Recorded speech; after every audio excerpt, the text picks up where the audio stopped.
என்னதான் நம்மளோட ஹஸ்பண்ட் லட்ச லட்சமா நகைகள், புடவைகள் வாங்கி குடுத்தாலும், நம்மளோட அண்ணன் ரூ. 100க்கு ஒரு புடவை வாங்கி குடுக்குறது அவ்வளோ ஒரு மகிழ்ச்சியா இருக்கும்.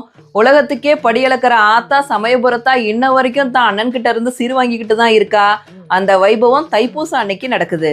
ஒவ்வொரு வருஷமும் தைப்பூசத்தன்னைக்கு ஸ்ரீரங்கம் ரங்கநாதர் தனது தங்கையான சமயபுரம் மாரியம்மனுக்கு சீர்வரிசை வழங்கும் வைபவம் நடைபெற்று வருது. தைப்பூசத்தன்னைக்கு சமயபுரத்திலிருந்து மாரியம்மன் பல்லக்குல புறப்பட்டு கொள்ளிட ஆற்றங்கரைக்கு வந்து தீர்த்தவாரி கண்டருளி பின்னர் சிறப்பு அலங்காரத்துல பக்தர்களுக்கு காட்சி தருவா. அன்னைக்கு நைட்டு ஸ்ரீரங்கம் ரங்கநாதர் தனது தங்கைக்கு பட்டு புடவை, மஞ்சள், குங்குமம், வளையல், பூ, பழங்கள், கரும்பு உள்ளிட்ட மங்கள பொருட்கள் அடங்கிய சீர்வரிசைய கோயில் ஆண்டாள் மீது வச்சு மேல தாளம் முழங்க வான வேடிக்கையோட திருச்சி மாநகரமே அப்படியே வியப்புல பார்க்கிற அளவு அண்ணன் சீர்வரிசை அப்படின்னு ஊரே கலக்கு கலக்கி தனது தங்கையான சமயபுரம் மாரியம்மனுக்கு கொண்டு போய் கொடுப்பாங்க. அண்ணன் கொடுத்த பட்டுப்புடவை அணிஞ்சு சமயபுரத்தா பக்தர்களுக்கு மகிழ்ச்சியுடன் காட்சி கொடுப்பா. அண்ணன் தங்கை பாசத்துல இந்த சைடு கழகர் மீனாட்சினா அந்த சைடு ரங்கநாதர்